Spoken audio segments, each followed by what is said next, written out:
In this very quick video, I'm going to be walking you through conditional coloring inside of Monday.com so you can see items in different colors dependent on different data points. By the way, if you'd like us to help you set up Monday.com for your business, check out the link in the description below. We would love to help.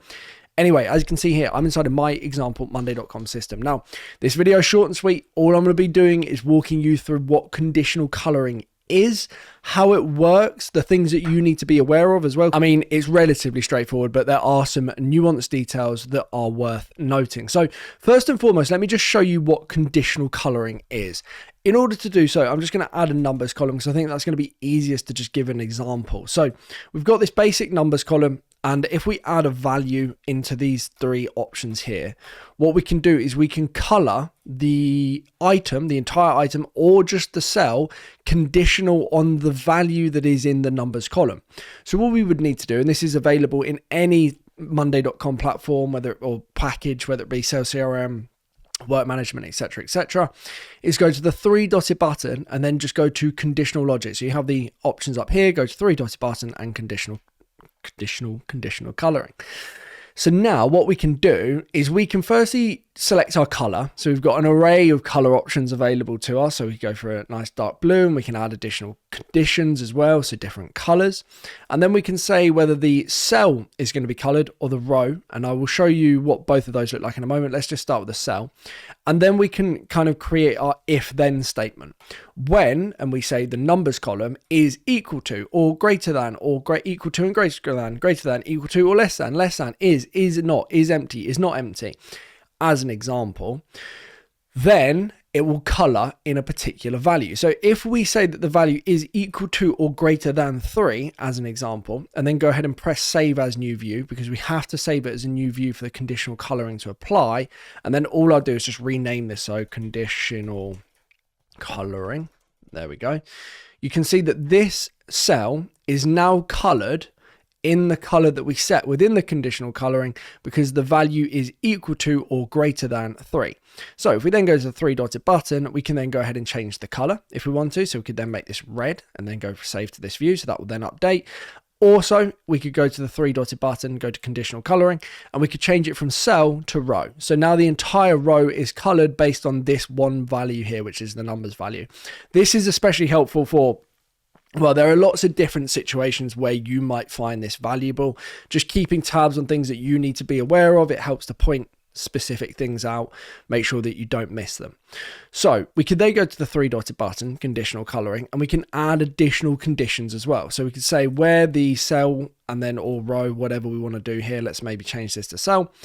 And where the date is not, is in the next, is in the last, is between, is after, is on before, is empty, is not empty. We've got loads of options for the date. We could do the person column as well. Is equal to, is not equal to, is not assigned to. And then we can say if it is assigned to this person, if it's unassigned as an example, then there's a particular color. We could go ahead and also apply this to the numbers column that we created. We could say that this is for the status as well. When the status is equal to AA as an example, then it's a particular color. You have an array of different options here. So we go numbers, when numbers is, let's say, equal to 2. As an example, then it is in this color here. And then we just select this as a cell as well. So then press save to this view. So now we've got different colors dependent on the number value, but obviously the conditional coloring can be applied to any essentially based on any data point that you're storing here as well. So if you have additional columns, the conditional coloring can be applied. Now, unfortunately, what you can't do is you can't do where this and this, then conditional coloring. So you couldn't have like an and or parenthesis on this, unfortunately. But needless to say, it's still quite useful. You know, when the value is 3, it's green, 2, and then so on and so forth. Now, what you might find is there are instances where you will need to reposition this, okay? So I'm trying to think of a good example. If the value is above 0, it's X color. If it's equal to 0, it's Y color. And if it's less than 0, then it's Z color. You might have to redesign the way that the conditional coloring, or maybe put one above the other for the flow to make sense. So that's just something that you need to be mindful of. But you can have as much conditional coloring or as little as you want. You can apply it, like I said, to the cell or the row.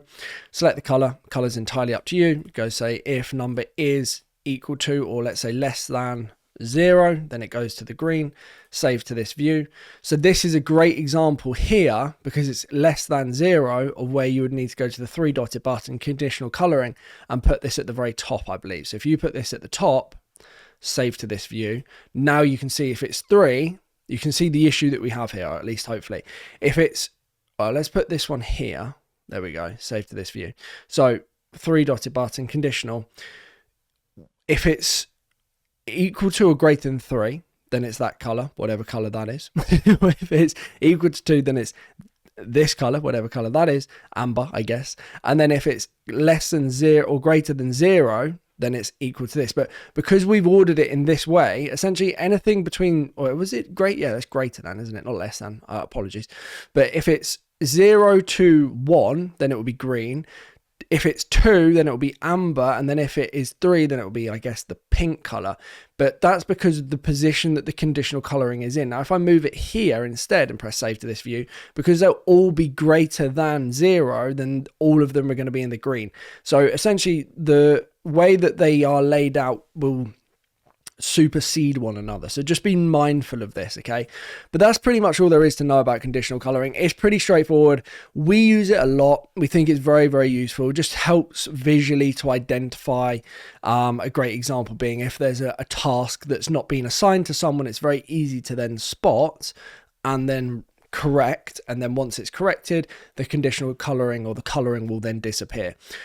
So I would encourage you, test it, use it. It just makes using Monday.com, managing tasks or different aspects of your business or your process a little bit easier to identify what's missing or what's not missing. So that's pretty much everything there is to know. Hopefully this video has been helpful. I appreciate this is a short, sweet video, just introduce you to something new inside of Monday.com. If you would like us to help you set up Monday.com for your business, check out the link in the description below. Book a call with me. We would absolutely love to help. Thank you ever so much for watching, and I will see you soon. Goodbye.